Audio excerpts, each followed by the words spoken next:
தலைப்பு செய்திகள். எம்பிக்களின் கல்வி தகுதியால் நாடாளுமன்றத்தில் சலசலப்பு. வெளிநாட்டில் உள்ள இலங்கையர்களுக்கும் வாக்களிக்கும் உரிமை. உயர்மட்ட பிரதிநிதிகளுடன் பிரதமர் கலந்துரையாடல். எல்லை தாண்டிய கடத்தொழிலாளர்களுக்கு விளக்கமறியல். புதிய பயங்கரவாத எதிர்ப்பு சட்டம் மூலம் அடக்குமுறையை மீண்டும் உருவாக்கும் மனித உரிமை கண்காணிப்பகம். பாகிஸ்தான் மருந்துகளின் விற்பனைக்கு தடை, ஆப்கான் அரசு நடவடிக்கை. விரிவான செய்திகள். எதிர்க்கட்சி உறுப்பினர்களின் கல்வி தகுதி குறித்து சபாநாயகர் ஜகத் விக்ரமரத்ன வெளியிட்ட கருத்து நாடாளுமன்றத்தில் பெரும் சர்ச்சையை ஏற்படுத்திய நிலையில் எதிர்க்கட்சி தலைவர் சஜித் பிரேமதாச நேற்று தனது கடும் கண்டனத்தை பதிவு செய்தார். நாடாளுமன்றத்தில் உரையாற்றிய சபாநாயகர் 5 நாடாளுமன்ற உறுப்பினர்கள் 5ஆம் தரத்தை கூட தாண்டவில்லை என குறிப்பிட்டிருந்தார். இந்த கருத்து எதிர்க்கட்சி உறுப்பினர்களை இழிவுபடுத்தும் நோக்கில் அமைந்ததாக குற்றம் சாட்டப்பட்டுள்ளது. சபாநாயகரின் கருத்துக்கு பதிலளித்த சஜித் பிரேமதாச சக நாடாளுமன்ற உறுப்பினர்களை பற்றி தரக்குறைவான கருத்துக்களை வெளியிடுவது நாடாளுமன்ற நிலையீட் கட்டளைகளுக்கு எதிரானது என குறிப்பிட்டார். சபாநாயகரின் இத்தகைய பேச்சு நாடாளுமன்றத்தின் கண்ணியத்தையும் எதிர்க்கட்சியின் கௌரவத்தையும் சீர்குலைப்பதாக அவர் தெரிவித்தார்.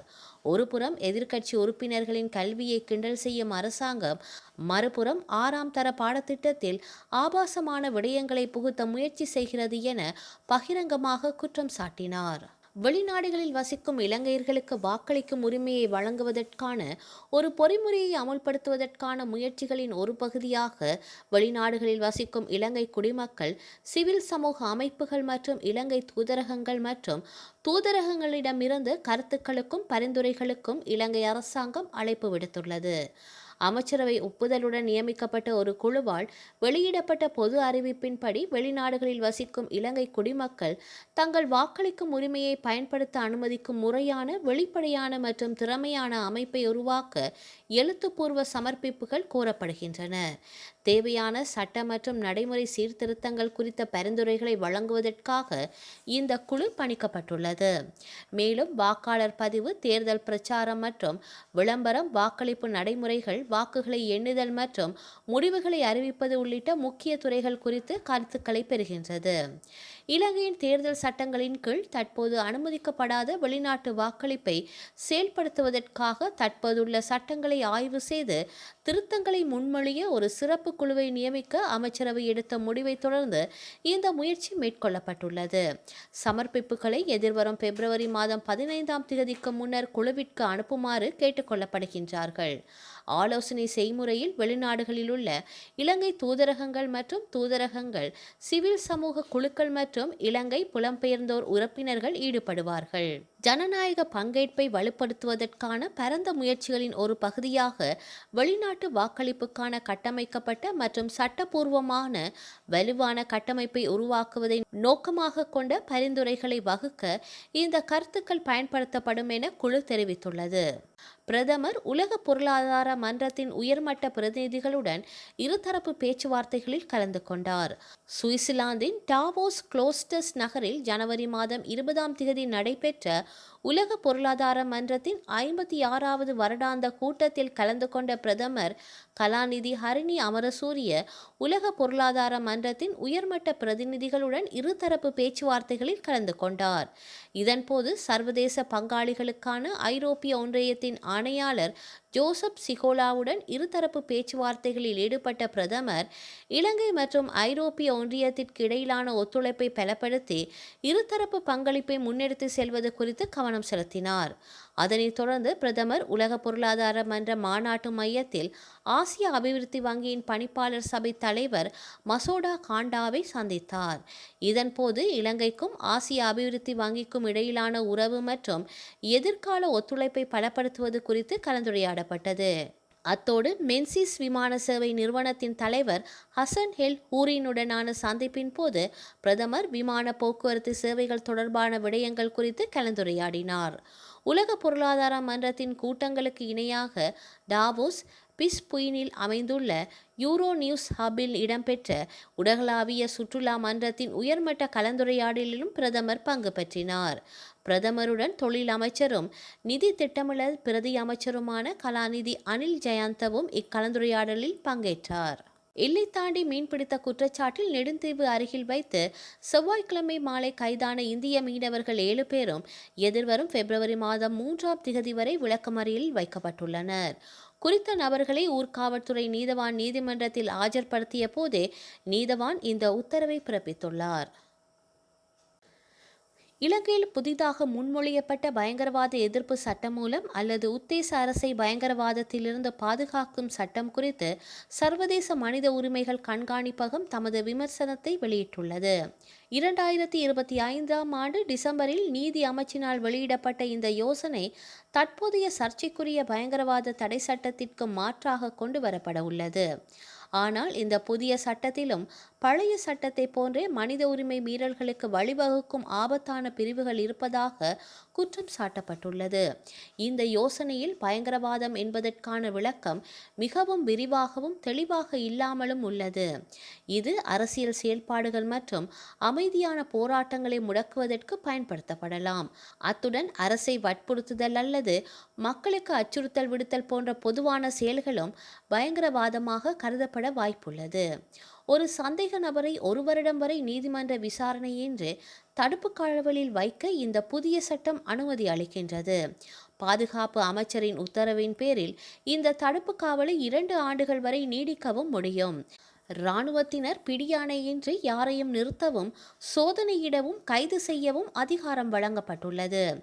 இந்த நிலையில் இராணுவத்திற்கு பயங்கரவாத தடுப்பு பணிகளில் இத்தகைய அதிகாரங்களை வழங்குவது துஷ்பிரயோகங்களுக்கு வழிவகுக்கும் என்று கூறப்படுகின்றது. தவறான அல்லது பயங்கரவாதத்தை தூண்டும் வகையிலான தகவல்களை பரப்புகிறார்கள் என்ற பெயரில் ஊடகவியலாளர்கள் மற்றும் சமூக ஆர்வலர்கள் மீது நடவடிக்கை எடுக்க இந்த யோசனை வழிவகுக்கின்றது. குறிப்பிட்ட இடங்களை தடை செய்யப்பட்ட இடங்கள் என அறிவிக்க முடியும். அத்துடன் அங்கு புகைப்படம் எடுத்தல் 3 ஆண்டுகள் வரை சிறை தண்டனை விதிக்கப்படலாம். இந்நிலையில் இலங்கை அரசு சர்வதேச அமைப்புகளுக்கும் ஐரோப்பிய ஒன்றியத்திற்கும் GSP+ சலுகைக்காக அளித்த மனித உரிமை வாக்குறுதிகளை இந்த சட்டம் மீறுவதாகவும் கண்காணிப்பகம் குறிப்பிட்டுள்ளது. இதேவேளை தற்போது நடைமுறையில் உள்ள பயங்கரவாத தடை சட்டத்தை உடனடியாக நிறுத்தி வைக்கவும் புதிய சட்டத்தை உருவாக்கும் போது பொதுமக்கள் மற்றும் நிபுணர்களின் கருத்துக்களை உள்வாங்கி மனித உரிமைகளை பாதுகாக்கும் வகையில் அதனை மாற்றியமைக்க வேண்டும் என்றும் மனித உரிமைகள் கண்காணிப்பகம் வலியுறுத்தியுள்ளது.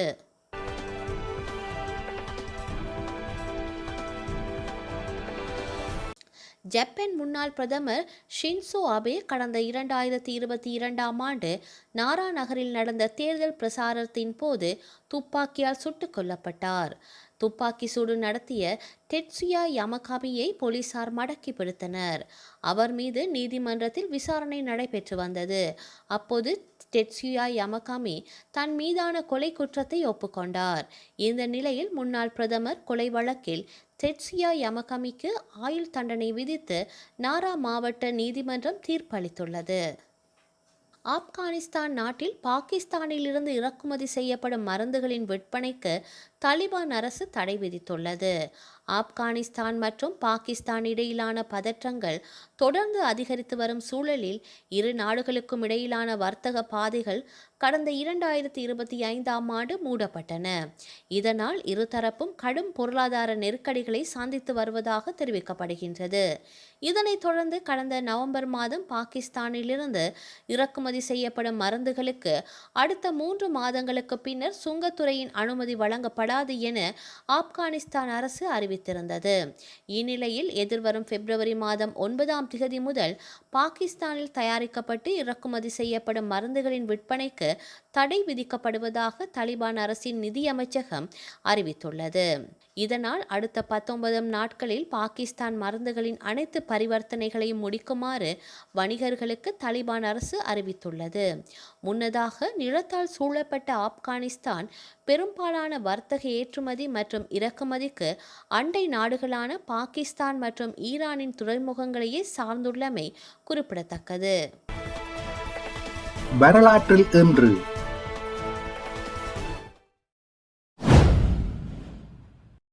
1905 இரத்த ஞாயிறு செயின்ட் பீட்டர்ஸ்பர்க்கில் ரஷ்ய பேரரசருக்கு எதிராக தொழிலாளர்களின் எழுச்சி முறியடிக்கப்பட்டது. 200க்கும் அதிகமானோர் கொல்லப்பட்டனர்.